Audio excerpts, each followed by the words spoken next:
नमस्कार दोस्तों, स्वागत है आपका आज के मुख्य समाचारों में। जी हां दोस्तों, आपको यहां पर देखने को मिलेंगी सुबह से लेकर शाम तक की तमाम बड़ी खबरें, मुख्य समाचार, ब्रेकिंग न्यूज अपडेट्स के रूप में। तो दोस्तों, आप सभी लोगों से रिक्वेस्ट है कि इस वीडियो को ज़्यादा से ज़्यादा लाइक और शेयर करें।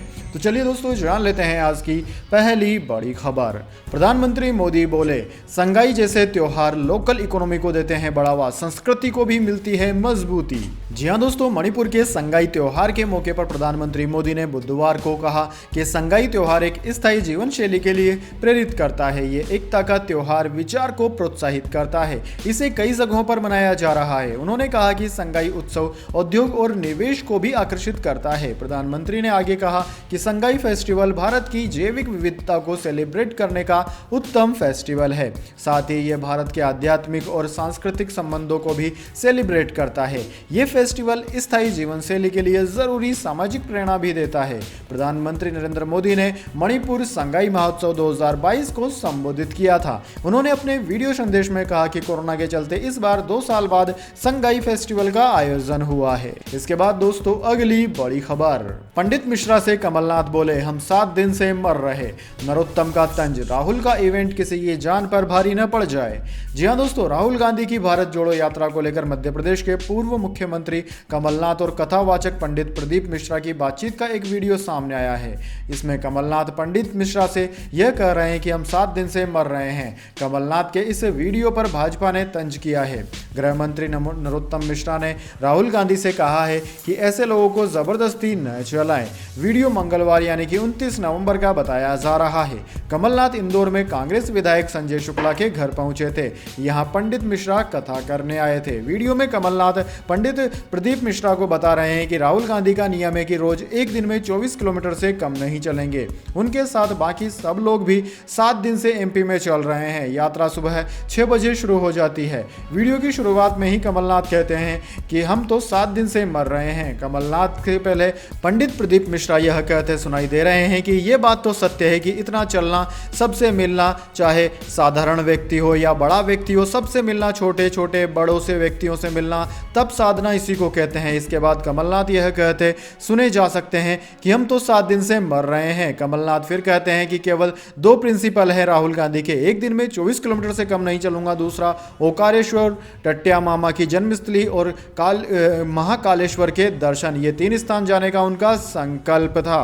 दोस्तों, यहां पर देखने वाली बात यह है कि कांग्रेस के तमाम नेता परेशान नजर आ रहे हैं। तमाम नेता की नहीं कहते तो हम मध्य प्रदेश के पूर्व मुख्यमंत्री की कह सकते हैं कि वह इस यात्रा से परेशान है, क्योंकि वो 24 किलोमीटर हर दिन चलने में असहज महसूस कर रहे हैं। लेकिन राहुल गांधी को पिछले 2 महीनों से कोई परेशानी नहीं है। 2 से 3 महीने हो चुके हैं और वो हर रोज 24 किलोमीटर पैदल चलते हैं। इसके बाद दोस्तों, अगली बड़ी खबर। चीनी अरबपति जैक मा हत्या के डर से जापान भागे, कोई पहचाने ना इसलिए पेंटिंग करते हैं। जी हां दोस्तों, चीन में जिनपिंग सरकार की आलोचना के बाद गायब हुए दिग्गज ई कॉमर्स कंपनी अलीबाबा के फाउंडर जैक मा टोक्यो में है। अमेरिकी अखबार फाइनेंशियल टाइम्स ने अपनी रिपोर्ट में यह दावा किया है। रिपोर्ट के मुताबिक टोक्यो में वे खुद को काफी लो प्रोफाइल रखते हैं। जैक के रहने की जगह से वाकिफ लोगों ने बताया कि वे चीन से अपना पर्सनल सेफ और सिक्योरिटी भी लाए हैं। जैक मा चीन सरकार की नीतियों की आलोचना के बाद जिनपिंग के निशाने पर आ गए थे। आशंका जताई जा रही थी कि चीन सरकार उनकी हत्या करा सकती है।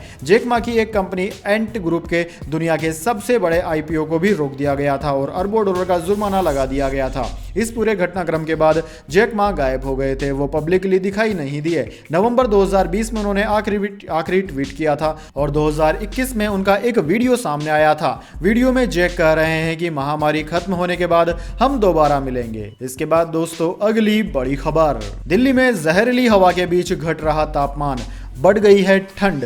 जी हां दोस्तों, राष्ट्रीय राजधानी में बुधवार को न्यूनतम तापमान 8.3 डिग्री सेल्सियस दर्ज किया गया, जो सामान्य से 2 डिग्री कम है, जबकि वायु गुणवत्ता बहुत खराब श्रेणी में बरकरार है। भारतीय मौसम विज्ञान विभाग यानी कि IMD ने कहा है कि आने वाले दिनों में पारा 6 डिग्री सेल्सियस तक लुढ़कने के आसार हैं। मंगलवार को दिल्ली में न्यूनतम तापमान 7.3 डिग्री सेल्सियस दर्ज किया गया था, जो सामान्य से 3 डिग्री कम था। यह 23 नवंबर 2020 के बाद नवंबर महीने में दर्ज सबसे कम तापमान था। इसके बाद दोस्तों अगली बड़ी खबर, नशे के कारोबार में एविल इंजेक्शन की एंट्री, 18 दवा विक्रेताओं की जांच से हुआ बड़ा खुलासा। जी हां दोस्तों, नशे के लिए दवाओं के दुरुपयोग के पहले कई बार मामले सामने आ चुके हैं, लेकिन इस बार एलर्जी की दवा एविल का इस्तेमाल नशे के लिए होने का खुलासा हुआ है। चिंता की बात यह है कि इस धंधे में दवा विक्रेताओं की भूमिका सामने आई है। ड्रग डिपार्टमेंट और सेंट्रल ब्यूरो ऑफ नारकोटिक्स ने संयुक्त रूप से कार्रवाई में चौंकाने वाले खुलासे किए। जांच में एनडीपीएस श्रेणी की दवाओं के भी अवैध तरीके से रखने का खुलासा हुआ है। तो जांच के दायरे में राजधानी जयपुर का एक मनोचिकित्सक भी है। दरअसल नशे का सामान महंगा और सख्ती के चलते नशाखोरों ने अब दवाओं को ही नशे का औजार बना लिया है। किसी भी मेडिकल स्टोर पर आसानी से मिल जाने के कारण नशेड़ी अलग अलग तरह की दवाओं के जरिए नशा करने लगे हैं। लेकिन राजधानी जयपुर में पहली बार एलर्जी की दवा एविल से नशा करने का मामला सामने आया है। दोस्तों आपकी जानकारी के लिए बता दें, औषधि नियंत्रण संगठन को एविल इंजेक्शन के दुरुपयोग की लगातार शिकायतें मिल रही थी, जिसके बाद 18 दवा विक्रेताओं की जांच की गई, जिसमें सामने आया कि दवा विक्रेताओं द्वारा राजस्थान के बाहर से भी एविल इंजेक्शन खरीदे जा रहे हैं। इसके बाद दोस्तों अगली बड़ी खबर, सामूहिक दुष्कर्म केस में 11 दोषियों की रिहाई के खिलाफ सुप्रीम कोर्ट पहुंची बिल्किस बानो, आदेश पर दोबारा विचार की मांग। जी हां दोस्तों, 2002 गुजरात दंगों की पीड़िता बिल्किस बानो ने सुप्रीम कोर्ट में पुनर्विचार याचिका दायर की। बिल्किस ने 13 मई को हाईकोर्ट के आदेश पर दोबारा विचार की मांग की है। इसी आदेश के आधार पर बिल्किस से सामूहिक दुष्कर्म और उसके परिवार के सदस्यों की हत्या के दोषी रिहा हुए थे। मामला आज चीफ जस्टिस के सामने गया था। उन्होंने इस पर विचार कर उचित बेंच के सामने लगाने का आश्वासन दिया। 13 मई को सुप्रीम कोर्ट के जस्टिस अजय रस्तोगी और विक्रम नाथ की बेंच ने एक दोषी राधेश्याम शाह की याचिका पर फैसला देते हुए कहा था कि उसे सजा 2008 में मिली थी, इसलिए रिहाई के लिए 2014 में गुजरात में बने कड़े नियम लागू नहीं होंगे, बल्कि 1992 के नियम लागू होंगे। गुजरात सरकार ने 15 अगस्त को इसी आधार पर 14 साल की सजा काट चुके 11 लोगों को रिहा किया था। 1992 के नियमों में उम्र कैद की सजा पाए कैदियों की 14 साल बाद रिहाई की बात कही गई थी, जबकि 2014 में लागू नए नियम में जघन्य अपराध के दोषियों को इस छूट से वंचित किया गया है। इसके बाद दोस्तों अगली बड़ी खबर, टैक्स पेयर्स की संख्या के बढ़ने के बाद ही पर्सनल इनकम टैक्स की दरों में कटौती है संभव। जी हां दोस्तों, जब तक देश में टैक्स देने वालों की संख्या में बढ़ोतरी नहीं होती, तब तक पर्सनल इनकम टैक्स की दरों में कमी की गुंजाइश बेहद कम है। राजस्व सचिव तरुण बजाज ने कहा कि देश में टैक्स पेयर्स की संख्या के बढ़ने के बाद ही केंद्र सरकार पर्सनल इनकम टैक्स की दरों में कमी करने पर विचार कर सकती है। मीडिया रिपोर्ट्स के मुताबिक टैक्स की दरों में कमी करने पर तरुण बजाज ने कहा कि सबसे पहले टैक्स टू जीडीपी के अनुपात को बढ़ाए जाने की जरूरत है। उन्होंने कहा कि देश में 7 से 7.5 करोड़ टैक्स पेयर्स हैं, जिनमें केवल 25% लोग ही टैक्स का भुगतान करते हैं, बाकी केवल इनकम टैक्स रिटर्न दाखिल करते हैं। उन्होंने बताया कि यह धारणा है कि मिडिल क्लास टैक्स का भुगतान करता है, लेकिन ज्यादा लोग टैक्स नहीं देते। मिडिल क्लास की संख्या 20 करोड़ के करीब है, लेकिन टैक्स देने वालों की संख्या केवल 1 से 1.5 करोड़ के बीच ही है। इसके बाद दोस्तों अगली बड़ी खबर, अमेरिकी सीनेट में पास हुआ सेम जेंडर मैरिज बिल। जनवरी से पहले प्रेसिडेंट बाइडेन इसे कानून बनाएंगे। जी हां दोस्तों, अमेरिकी सीनेट ने same gender marriage bill pass कर दिया है। न्यूयॉर्क टाइम्स की रिपोर्ट के मुताबिक अब इसे हाउस ऑफ रिप्रेजेंटेटिव के पास फाइनल अप्रूवल के लिए भेजा जाएगा। इसके बाद प्रेसिडेंट बाइडेन बिल पर साइन करेंगे और इसे कानून बना दिया जाएगा। ये सारी प्रोसेस जनवरी के पहले पूरी हो जाएगी। इस बिल के कानून बनते ही समलैंगिक विवाह को मान्यता दी जाएगी। दूसरे शब्दों में कहें तो सेम जेंडर मैरिज करना गलत नहीं होगा। 2015 में सुप्रीम कोर्ट ने इसे देश भर में बैन कर दिया था। सीनेट में इस बिल के पास होने पर खुशी जाहिर करते हुए राष्ट्रपति जो बाइडेन ने कहा कि लव इज लव और अमेरिका में रहने वाले हर नागरिक को उस व्यक्ति से शादी करने का हक है जिससे वो प्यार करते हैं। इसके बाद दोस्तों अगली बड़ी खबर, चीन में सरकारी सख्ती के बावजूद उग्र प्रदर्शन, ग्वांगझू में पुलिस पर कांच की बोतलें फेंकी गई, जिनपिंग विरोधी नारे भी लगे। जी हां दोस्तों, चीन में पुलिस की सख्ती के बावजूद जीरो कोविड पॉलिसी के खिलाफ प्रदर्शन जारी है। ग्वांगझू शहर के एक वीडियो सामने आया है जिसमें प्रदर्शनकारियों और पुलिस के बीच झड़प देखी जा सकती है। ग्वांगझू शहर में लोग पुलिस पर कांच की बोतलें फेंकते नजर आए। साथ ही लोगों ने राष्ट्रपति शी जिनपिंग के खिलाफ नारेबाजी भी की। पुलिस प्रोटेस्ट को दबाने के लिए प्रदर्शनकारियों को खदेड़ रही है। लोगों को जबरदस्ती गिरफ्तार किया जा रहा है। दरअसल लोग कोरोना पाबंदियों के नाम पर सरकारी सख्ती से नाराज हैं। चीन के शिनजियांग में 25 नवंबर को बिल्डिंग में आग से 10 लोगों की मौत के बाद लोगों का गुस्सा भड़क उठा था। आरोप है कि लॉकडाउन की वजह से समय पर रेस्क्यू टीम नहीं पहुंच सकी। इसके बाद दोस्तों अगली बड़ी खबर, पंजाब के मुख्यमंत्री भगवंत मान के आवास के बाहर मजदूर संगठनों ने किया प्रदर्शन, पुलिस ने किया लाठीचार्ज। जी हां दोस्तों, संगरूर में पंजाब के मुख्यमंत्री भगवंत मान के आवास की ओर कूच कर रहे मजदूर यूनियन के लोगों पर पंजाब पुलिस ने लाठीचार्ज किया। मजदूर अपनी विभिन्न मांगों को लेकर विरोध प्रदर्शन करते हुए मुख्यमंत्री के आवास की ओर जा रहे थे। मजदूर मुख्य रूप से वेतन में वृद्धि की मांग कर रहे थे। विरोध प्रदर्शन कर रहे मजदूरों और ट्रेड यूनियनों के सदस्यों की पुलिस से झड़प हुई। इसके बाद पुलिस ने भीड़ को काबू में करने के लिए लाठीचार्ज किया।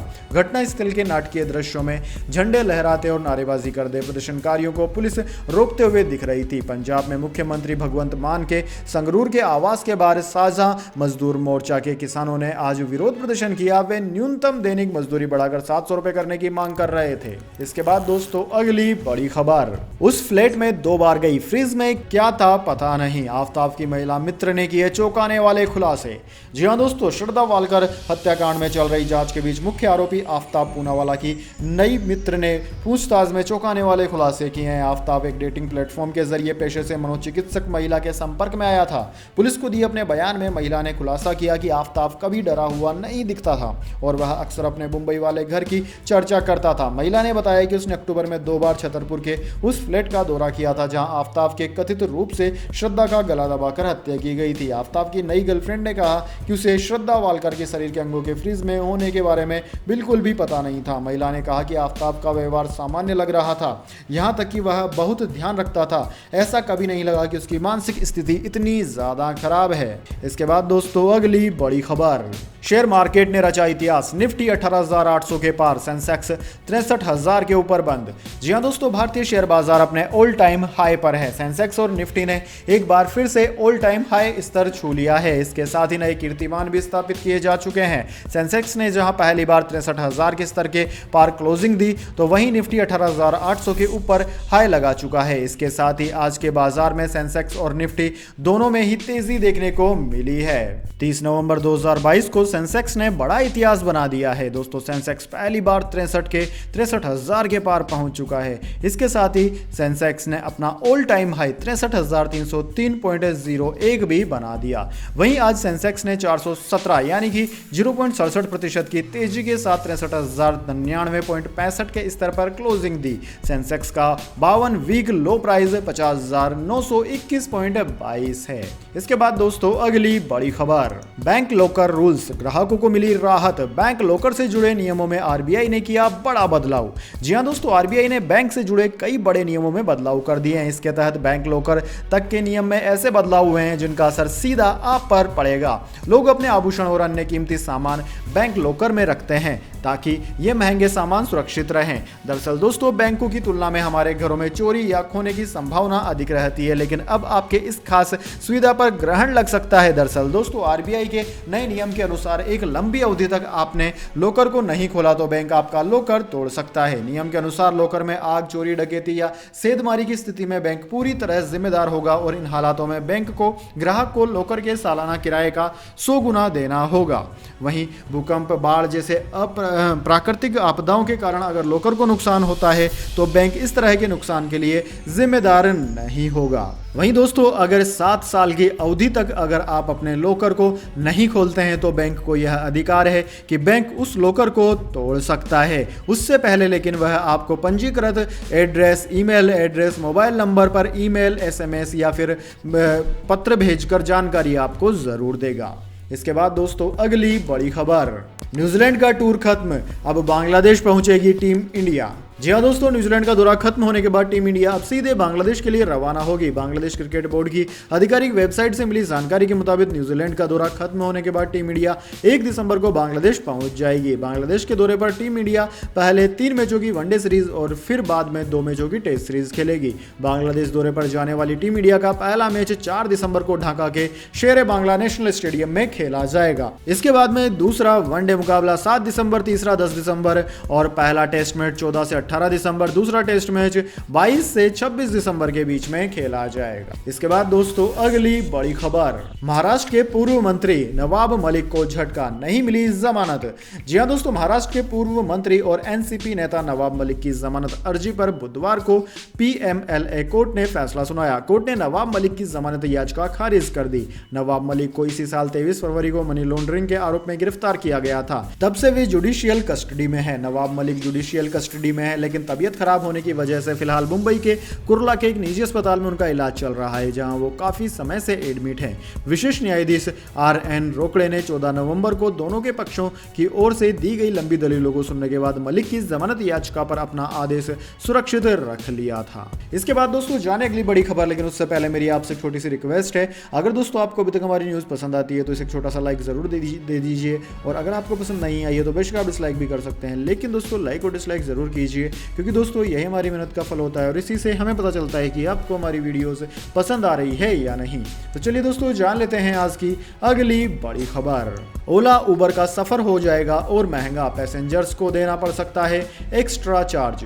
जी हां दोस्तों, कर्नाटक सरकार ने ओला उबर जैसे एग्रीगेटर्स से जुड़े ऑटो रिक्शा ड्राइवर्स के लिए बड़ा फैसला सुनाया है। सरकार ने 25 नवंबर को क्षेत्रीय परिवहन प्राधिकरणों को ऐप बेस्ड और ऑटो एग्रीगेटर्स से हर राइड के लिए 5% सुविधा शुल्क और जीएसटी वसूलने का आदेश दिया था। ऐसे में ऑटो ड्राइवरों का कहना है कि इससे ऑटो रिक्शा चालकों और यात्रियों को नुकसान हो सकता है। ओला उबर ड्राइवर्स एंड ऑनर्स एसोसिएशन ने सरकार पर हाईकोर्ट के समक्ष मामला ठीक से न रखने का आरोप भी लगाया।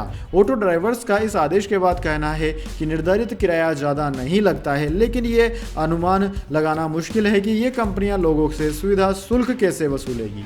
इसके बाद दोस्तों अगली बड़ी खबर, राष्ट्रपति मुर्मू ने 30 खिलाड़ियों को किया सम्मानित, 25 को अर्जुन अवार्ड, शरद कमल को खेल रत्न।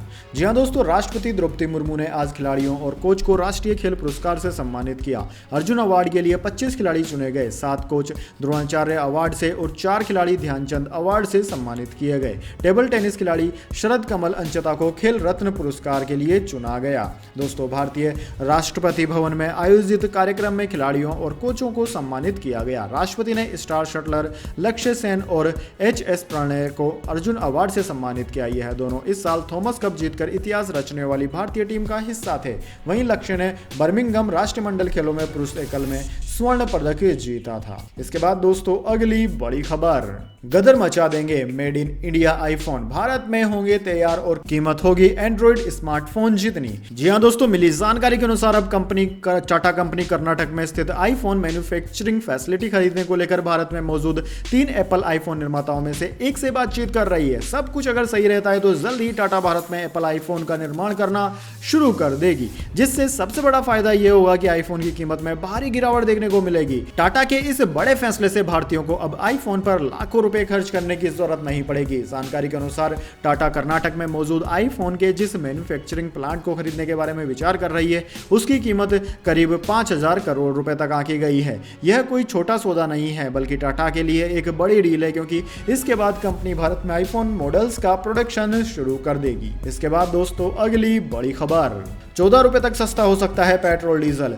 कच्चे तेल के दाम गिरे, कस्टमर कंपनी दोनों को फायदा। जी हां दोस्तों, कच्चे तेल के दाम गिरने के चलते देश में पेट्रोल डीजल की कीमतों में 14 रुपए तक की कमी आ सकती है। इंटरनेशनल बाजार में कच्चे तेल की कीमत जनवरी के निचले स्तर पर है। यह अब $81 के नीचे आ गया है। अमेरिकी क्रूड $74 प्रति बैरल के करीब है। खासतौर पर कच्चे तेल की कीमतों में बड़ी गिरावट से भारतीय रिफाइनरीज के लिए कच्चे तेल की औसत कीमत घटकर $82 प्रति बैरल रह गई है। मार्च में ये $112.8 थी। इस हिसाब से 8 महीने में रिफाइनरिंग कंपनियों के लिए कच्चे तेल के दाम $31 कम हो गए हैं। एमएमसी ग्लोबल के मुताबिक क्रूड में $1 गिरावट आने पर देश की तेल कंपनियों को रिफाइनिंग पर प्रति लीटर 45 पैसे की बचत होती है। इस हिसाब से पेट्रोल डीजल के दाम 14 रुपए प्रति लीटर तक कम होने चाहिए। हालांकि विशेषज्ञों के अनुसार पूरी कटौती एक बार में नहीं होगी। इसके बाद दोस्तों अगली बड़ी खबर, आईसीसी रैंकिंग, न्यूजीलैंड सीरीज खत्म होते ही भारतीयों को नुकसान, वनडे रैंकिंग्स में फिसले कोहली, रोहित, धवन। जी हाँ दोस्तों, इंटरनेशनल क्रिकेट काउंसिल यानी कि आईसीसी ने बुधवार को वनडे खिलाड़ियों की रैंकिंग जारी की। इसमें भारतीय प्लेयर्स को बड़ा झटका लगा। न्यूजीलैंड के दौर पर वनडे सीरीज में टीम इंडिया के कप्तान रहे शिखर धवन को भी रैंकिंग में नुकसान झेलना पड़ा। धवन के साथ ही नियमित भारतीय कप्तान रोहित शर्मा और विराट कोहली को भी वनडे की बल्लेबाजी रैंकिंग में नुकसान झेलना पड़ा। हालांकि यह दोनों न्यूजीलैंड दौर पर नहीं गए थे, दोनों को आराम दिया गया था। ब्रेक के चलते ही उन्हें बाकी खिलाड़ियों ने पीछे कर दिया। दोस्तों आपकी जानकारी के लिए बता दें, न्यूजीलैंड के खिलाफ भारतीय टीम ने 3 मैचों की वनडे सीरीज 0-1 से गंवा दी। 2 मैच बारिश के कारण रद्द हो गए, मगर 3 मैचों में धवन की बैटिंग आई और उन्होंने कुल 103 रन ही बनाए। इस प्रदर्शन के चलते उनकी रैंकिंग 2 पायदान खिसक गई है। धवन फिसलकर 15वें नंबर पर आ गए हैं। टॉप 10 वनडे बल्लेबाजों में 2 ही भारतीय बचे हैं। यह प्लेयर हैं रोहित शर्मा और विराट कोहली। इन दोनों को भी एक पायदान का नुकसान हुआ। कोहली फिसलकर 8वें पायदान पर आ गए, जबकि रोहित शर्मा 9वें पर आ गए हैं। इन दोनों को इंग्लिश प्लेयर जोनी बेस्टो ने पछाड़ा। जोनी बेस्टो 2 पायदान की छलांग लगाकर 7वें नंबर पर पहुंच गए हैं। तो दोस्तों यह थी आज की तमाम बड़ी खबरें। इसके बाद दोस्तों बारी आती है आज के माइंड क्विज क्वेश्चन की। जी हाँ दोस्तों, एक आसान से सवाल का जवाब देकर आप जीत सकते हैं एक अमेजिंग सरप्राइज गिफ्ट हमारे यूट्यूब चैनल की ओर से। तो दोस्तों आज का सवाल आपकी स्क्रीन पर आ चुका है। तानसेन कौन से राजा के दरबारी कवि थे? जी हाँ दोस्तों, अगर आप जानते हैं कि तानसेन कौन से राजा के दरबारी कवि थे तो जल्दी से उनका नाम कमेंट बॉक्स में लिख दीजिएगा। दोस्तों आपका जवाब होता है एकदम सही और आप चुन जाते हैं लकी विजेता के रूप में, तो आपको मिल सकता है एक अमेजिंग सरप्राइज गिफ्ट हमारे यूट्यूब चैनल की ओर से। तो दोस्तों जल्दी से अपना उत्तर कमेंट बॉक्स में लिख दीजिए, वीडियो को लाइक कर लीजिए और चैनल को सब्सक्राइब करके बेल आइकन भी दबा लीजिए। धन्यवाद। वंदे मातरम। जय हिंद, जय भारत।